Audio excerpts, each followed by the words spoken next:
आज आमचा महाबळेश्वरमधला दुसरा दिवस आहे आणि सकाळी आम्ही इथे आलो आहोत. सकाळी 9 वाजताच आम्हाला ते घ्यायला आले होते, जे पिकअप आणि ड्रॉप करतात ते. तर इथे आम्ही स्ट्रॉबेरी फार्ममध्ये आलेलो आहोत आणि आज व्हॅलेंटाईन डे आहे. सो त्यांनी इथे डेकोरेशन वगैरे अशा टाईपमध्ये ते केलेलं आहे, की ऑलरेडी असंच आहे त्यांचं मला माहिती नाही. पण इथे असं काही होतं आणि ही जी काय आहे ती स्ट्रॉबेरी फार्म म्हणजे स्ट्रॉबेरीची शेती त्यांनी इथे दाखवली आहे. आणि खूप म्हणजे खूप छोटी अशी ती शेती आहे. तिथे असं बघण्यासारखं मला स्वतःला काही वाटलं नाही आणि तिथे असे काही मिल्कशेक वगैरे आम्ही घेतले होते. आता तिथे गेल्याच्या नंतर मुलं किंवा आपण सगळे असतोच, की अशा काही गोष्टी ट्राय करायच्या असतात आपल्याला आणि म्हणून आम्ही हे सगळं घेतलं होतं आणि खरंच खूप म्हणजे खूप महाग वाटलं मला हे. केकची जी व्हिपिंग क्रीम असते ना ती याच्यामध्ये मिक्स केली आहे, बाकी काही नाही. आणि स्ट्रॉबेरी आहे, बाकी काहीच नाही. याचा अर्थ मॅडमला एक घरी अजून एक आयटम बनवायची रेसिपी भेटलेली आहे. हां, बनवू नाईस शकतो. And simple. घरी बनवू शकतो, आरामात आरामात बनवतो है ना? अशा ठिकाणी अशा गोष्टी महागच असतात. एवढं काही हार्ड नाही आहे हे बनवायला.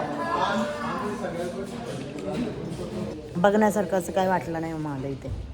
ॲक्च्युली बघण्यासारखं असं काहीच फार्म नाही नाहीच आहे. होतो ते जस्ट फक्त एक शोकेस छोटीशी अशी केलंय. शेती आहे स्ट्रॉबेरीची. जे कोणी महाबळेश्वरला आले असतील त्यांना माहीत असेल की काय आहे काय नाही ते. छोटीशी अशी शेती आहे स्ट्रॉबेरीची, ती तेवढंच आहे. दाखवण्यासाठीच केली आहे, फक्त ॲक्च्युअल शेती नाही आहे ती. हां, अशी दाखवण्यासाठी मोठी सेटअप केलाय. मोठं असं काही नाही आहे. छोटीशीच अशी शेती आहे स्ट्रॉबेरीची, बाकी काय नाही. तोच एक पॉईंट बनवला आहे तिथे, है ना? आणि एक सेल्फी पॉईंट वगैरे ह्या सगळ्या गोष्टी आहेत ते. बाकी काही नाही आहे बघण्यासारखं इथे.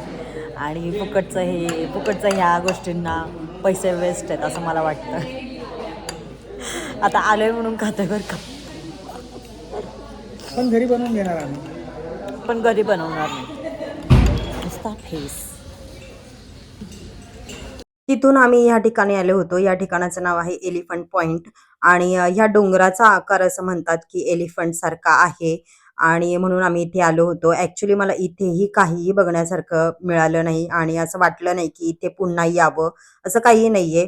जे आपण डोंगरावरती किंवा असं माथेरान वगैरे हिल स्टेशन कसे असतात, त्याच पद्धतीचं हे आहे. आम्ही जिथे स्ट्रॉबेरी फार्ममध्ये गेलो होतो ते आणि हे थोडंसं मागे-पुढेच आहे म्हणजे जास्त काही डिस्टन्स नाहीये. एकापाठोपाठ एक आहे. मला असं वाटतं ना, की आपण इथे म्हणजे अशा ठिकाणी जाण्यासाठी ना, पॅकेज न घेता आपण स्वतः एक आपली स्वतःची पर्सनल गाडी वगैरे घेऊन आणि मग तिथे गेल्याच्या नंतर असे स्पॉट वगैरे फिरले पाहिजे. कारण आपण जेव्हा पॅकेज वगैरे घेऊन जातो ना, तर ते लोकं ना आपल्याला खरं म्हणजे ज्या गोष्टी दाखवल्या पाहिजे ना, असं वाटतं, की त्या गोष्टी नाही दाखवत. आता महाबळेश्वरमध्ये भरपूर काही अजून काही गोष्टी आहेत, जसं की पंचगंगा, पाचगणीला वगैरे आहे. तर तिथे सुद्धा आम्हाला काही जायला मिळालं नाही. त्यांनी ना हे जे जवळ-जवळचे पॉइंट आहेत ना, जसे की खूप कमी अंतरावर वगैरे आणि तिथे असं बघण्यासारखं असं मला काहीही वाटलं नाही. असे पॉइंट त्यांनी त्याच्यामध्ये मेन्शन केले होते. आता जेव्हा आपण पॅकेज घेतो, तेव्हा आपल्याला माहीत नसतं, की तिथे गेल्याच्या नंतर आपल्याला काय बघायला मिळणार आहे वगैरे. आता आपण पॅकेजमध्ये असं विचार करतो, की पॅकेजमध्ये मेन्शन आहे म्हणजे तिथे काहीतरी बघण्यासारखं असेल, म्हणून ते मेन्शन केलं असेल, ह्यावर विश्वास ठेवून आपण तिथे जातो. पण मला विचाराल म्हणजे माझं मत असं आहे, की तिथे आपण आपली पर्सनल कार घेऊनच मग फिरावं असं मला वाटतं. म्हणजे आपल्याला एखादा पॉइंट जरी नाही आवडला किंवा काय, तर आपण दुसऱ्या पॉइंटवर जाऊ शकतो. पण ह्यांचं असं नव्हतं. त्यांचं जे ठरलेले पॉइंट्स होते तिथेच ते घेऊन गेले होते आणि तिथल्या तिथेच आम्ही फिरलो. बाकी असं एक्स्ट्राचं असं काहीच नाही. आणि इथे जे म्हणजे आपल्याला एका ठिकाणी दुसऱ्या ठिकाणी सुद्धा जायचं जर असेल, तर टॅक्सीचे सुद्धा म्हणजे ₹800-800 म्हणजे 2-4 किलोमीटरवर, 4-5 किलोमीटरवर जरी जायचं असेल ना, तरी ₹800-800 एका टॅक्सीचं घेतात ते. आणि म्हणून मला असं वाटतं ना, की स्वतःची गाडी असलेलं खूप बरं आहे ह्या ठिकाणी. आता त्या एलिफंट पॉइंटवरती आम्ही काही जास्त वेळ थांबलो नाही. म्हणजे बघण्यासारखं असं काही नव्हतंच म्हणून आम्ही तिथून निघालो आणि त्याच्या पुढेच म्हणजे 1-2 किलोमीटरवरतीच हे मिनीज चिक्की म्हणून होतं आणि त्यांनी आम्हाला सांगितलं होतं, की तिथे चिक्कीची फॅक्टरी आहे आणि ते तुम्हाला दाखवणार आहे, असं त्यांनी पॅकेजमध्ये मेन्शन केलं होतं. आता चिक्कीची फॅक्टरी म्हटल्यावरती आपल्या डोळ्यासमोर पहिलं येतं म्हणजे ती फॅक्टरी. जसं की तिथे चिक्कीचं कसं प्रोडक्शन वगैरे होतं किंवा काय, चिक्की कशी पॅकिंग केली जाते, ह्या सगळ्या गोष्टी. पण तिथे गेल्याच्या नंतर आम्हाला एक हे असं खूप मोठं शॉप दिसलं. चला त्यांचा शॉपसुद्धा असेल आणि फॅक्टरी वेगळी असेल. पण तिथे गेल्याच्या नंतर त्यांनी अशा काही चिक्कीज वगैरे आम्हाला टेस्टिंगला दिल्या होत्या आणि छान होती. चिक्कीची टेस्ट वगैरे बऱ्यापैकी होती, म्हणजे ठीक-ठाक होती. एवढी पण अशी काही स्पेशल वगैरे म्हणावी असं काही नव्हतं. फक्त त्यांचं स्वतःचं प्रोडक्शन वगैरे असेल आणि त्याच्यानंतर आम्ही काही चिक्की वगैरे घेतल्या, शॉपिंग वगैरे केली आणि निघालो. पण निघताना मग आमच्या लक्षात आले, की अरे आपण तर फॅक्टरीमध्ये आलेलो आणि तीच बघायची नेमकी राहिली. आता ती फॅक्टरी आम्हाला कशी बघायला मिळाली, म्हणजे कशी होती, हे तुम्हाला मी पुढे दाखवतेच. पण त्यांच्याकडे ना अशा बऱ्याच अशा चिक्कीच्या व्हरायटीज वगैरे होत्या. आम्ही बऱ्याच अशा टेस्ट वगैरे सुद्धा केल्या आणि काही घेतल्या सुद्धा घरी 1-2 वगैरे अशा. आणि त्याच्यामध्ये ना बऱ्याच अशा स्ट्रॉबेरीज वगैरे अशा काही गोष्टी मेन्शन केलेल्या होत्या, की वेगवेगळ्या अशा चिक्क्या होत्या. पण ज्या आम्ही घरी आणल्या होत्या ना, आता मी तुम्हाला दाखवेन, जर माझ्याकडे उरल्या असतील तर मी तुम्हाला दाखवेन, की आम्ही जी कोणती चिक्की घेतली होती आणि आम्हाला कोणती आली आहे, हे पण मी तुम्हाला दाखवेन. आतमध्ये त्याची पॅकिंग वगैरे कशी आहे आणि वरती बॉक्सवरती कसं आहे, हे मी तुम्हाला नंतर दाखवेनच एखाद्या व्हिडिओमध्ये वगैरे. म्हणजे अक्षरशः ना इथे अशा अशा ठिकाणी पण असे स्कॅम वगैरे होऊ शकतात असं मला वाटतं. आणि खरंच आमच्यासोबत तरी नक्कीच स्कॅम झालाय, मला असं वाटतंय खरंच. आणि मला असं वाटतं ना, की आपण असं पॅकेज वगैरे घेऊन मग जाण्यापेक्षा ना, आपण स्वतःच अशा काही गोष्टी आपल्याला माहीत असतात. आता आजकाल Googleवरती तर बऱ्याच काही गोष्टी आपल्याला बघायला मिळतात. आपण शोधू शकतो. तर मला असं वाटतं, की पॅकेज घेण्यापेक्षा स्वतः चौकशी वगैरे करून किंवा कोणते-कोणते स्पॉट आहेत, काय-काय डिस्टन्सवर आहेत. मग तिथे गेल्याच्या नंतर आपण एखादं हॉटेल वगैरे छान बघून तिथे स्टे करू शकतो आणि आपलं-आपलं फिरू शकतो. मला असं वाटतं, की आपण पॅकेजच्या नादाला नाहीच लागलेलं बरं. आणि हे आमच्यासोबत सेकंड टाईम झालंय, जेव्हा आम्ही केरळला गेलो तेव्हा सुद्धा आणि महाबळेश्वरला गेलो आता तेव्हा सुद्धा. तर चला असो, आता मी तुम्हाला पुढे दाखवतेच, की ही फॅक्टरी आम्हाला कशा पद्धतीने बघायला मिळाली होती. तर ही आहे त्यांची फॅक्टरी. आता जसं मी म्हणाले, की मेन्शन केलं होतं त्यांनी त्यांच्या पॅकेजमध्ये, की तुम्हाला फॅक्टरी बघायला मिळणार आणि अक्षरशः आम्हाला अशी काचेतून ती फॅक्टरी बघायला मिळाली होती, ज्याचा काहीही अर्थ नाहीये आणि तिथे फक्त अशी पॅकिंग वगैरे चालू होती. बाकी काहीच नाही आम्हाला बघायला मिळालं. मग तुम्ही कोणत्या बेसवरती असं मेन्शन करता, की चिक्कीची फॅक्टरी वगैरे तुम्हाला बघायला मिळेल किंवा दाखवू? असं कोणत्या बेसवरती तुम्ही मेन्शन करता मला कळत नाहीये. बरं त्याच्यानंतर आम्ही गेलो होतो या मेप्रो गार्डनमध्ये आणि तिथे आज ज्या दिवशी आम्ही गेलो होतो ना, तर तिथे असा काही फेस्टिव्हल वगैरे होता. आता इथे तुम्ही कधी महाबळेश्वरला वगैरे आले असाल, तर तुम्हाला हे गार्डन माहितीच असेल. इथे काही फेस्टिव्हल वगैरे आज होता, तर त्याच्यामुळेच ही सगळी गर्दी वगैरे होती आणि वीकडेज वगैरे म्हणजे वीकेंड वगैरे होता, त्याच्यामुळे कदाचित इथे गर्दी असेल. कारण आम्ही ऑफ सीझन ला गेलो होतो आणि फेस्टिव्हलमुळे आज तिथे गर्दी असेल असं मला वाटलं.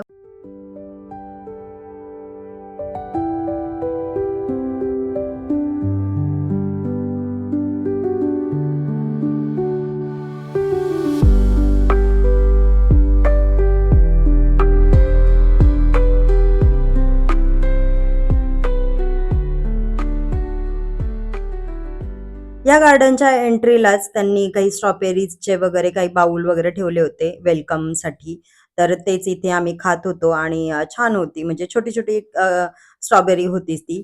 जसं की आपण नाही का माल वगैरे असा निवडून वगैरे ठेवतो, अशा पद्धतीत कदाचित ती स्ट्रॉबेरी असेल आणि त्यांनी ती वेलकमसाठी ठेवली होती. पण ठीक आहे, चला असो. त्याच्यानंतर आम्ही आतमध्ये गेलो. आतमध्ये आल्याच्या नंतर असे काही जादूचे खेळ वगैरे तिथे चालू होते. आणि त्याच्यामध्ये माझ्या छोट्या दीराने पार्टिसिपेट केलं होतं. तर आता तुम्हाला दिसेलच पुढे काय आहे तो.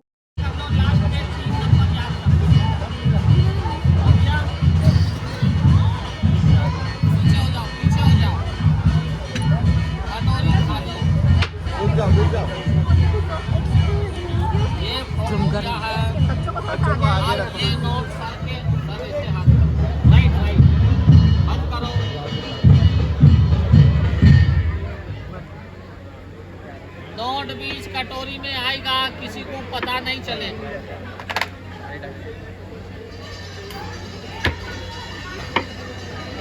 हाथ में नहीं है ना? पता नहीं। बाहर निकल तो रे, जल्दी निकल। ये रबड़ का है। नेट पकड़ लिया सर ने, बड़ा मैजिक करो। एक और नोट का नंबर बोलो सर। सारे नंबर चेंज कर दो। इसमें आ गया नंबर। नोट बड़ा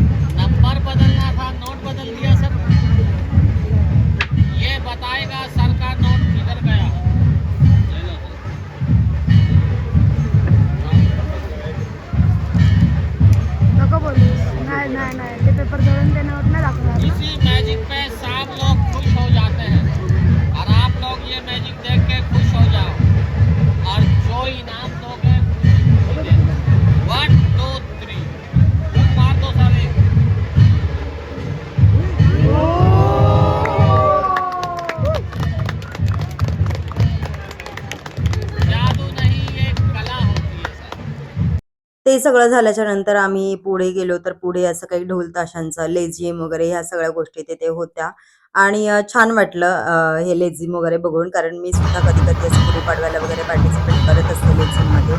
त्याच्यानंतर इथे काही गार्डन वगैरे आहे आणि छान तिथे असं झरा वगैरे दाखवलेला आहे. इथे काही फोटोशूट वगैरे आम्ही केले होते आणि छान टाईमपास वगैरे केला. इथे इरू आणि इरूचे मोठे पप्पा फोटोशूट करत होते. त्यांचं दोघांचं चाललं होतं फोटोशूट करायचं वगैरे. त्याच्यानंतर आम्ही खूप ठिकाणी फिरलो आणि मग इथे काही असे मर्दानी खेळ वगैरे होते आणि मला स्पेशली हे खेळ बघायला खूप आवडतं. आम्ही जेव्हा केरळला गेलो होतो ना, तिथे सुद्धा कलारिया पट्टू म्हणून असं काही आहे. ते पण खूप छान होतं आणि मला हे स्पेशली इथे बघायला मिळालं ना, मला असं वाटलं की पूर्ण ट्रिपमध्ये माझा हा एक छान असा हा वेळ होता. म्हणजे ही गोष्ट मला बघायला मिळाली. पूर्ण ट्रिपमध्ये ही एकच चांगली गोष्ट होती असं मला वाटलं. आता इथे तुम्ही पुढे बघा की काय आहे, कसं हे खेळ खेळले जातात किंवा काय. तुम्ही कोणी बघितलं असाल तर मला माहिती नाही. पण मला असं वाटलं की तुमच्यासोबत शेअर करू आणि आपल्या मुलांना सुद्धा आपण ह्या अशा गोष्टी दाखवल्या पाहिजेत असं मला वाटतं. म्हणून आम्ही पूर्णपणे तो खेळ पाहिला होता. म्हणजे जो मर्दानी खेळ असतो तो.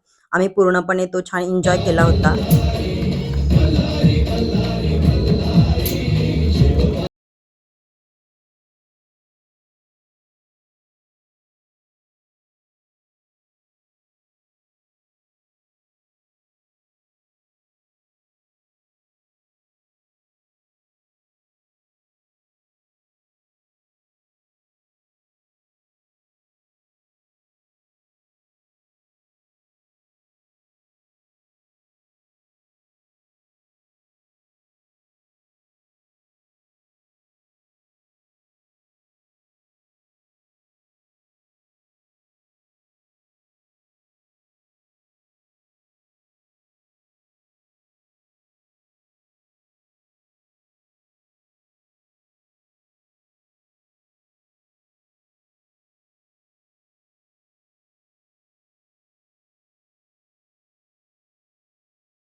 तर पाहिलं अशा पद्धतीने आम्ही हा पूर्ण खेळ एन्जॉय केला होता आणि खरंच खूप छान वाटलं आम्हाला हे बघून.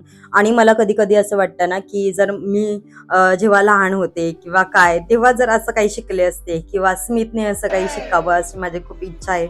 पण बघूया त्याला काही इंटरेस्ट वगैरे असेल तर पुढे जाऊन आम्ही कधी काही शिकवलं वगैरे तर बघूया. आणि आम्ही छानपैकी तो खेळ एन्जॉय केला होता मस्त. आणि रात्री आल्याच्या नंतर हॉटेलवरती आम्ही असं काही जेवलो होतो आणि ते पण जेवण एकदम साधं, सिंपल आणि छान होतं. तर चला आजचा हा पूर्ण दिवस मी तुमच्यासोबत शेअर केला आहे. आणि तुम्ही कधी महाबळेश्वरला जाणार असाल तर प्लीज आमच्यासारखा स्कॅम स्वतःसोबत करून घेऊ नका. तर चला भेटूया अशाच एका नवीन ब्लॉगमध्ये. तोपर्यंत आनंदी राहा, खुश राहा, हसत राहा, स्वतःची काळजी घेत राहा. बाय.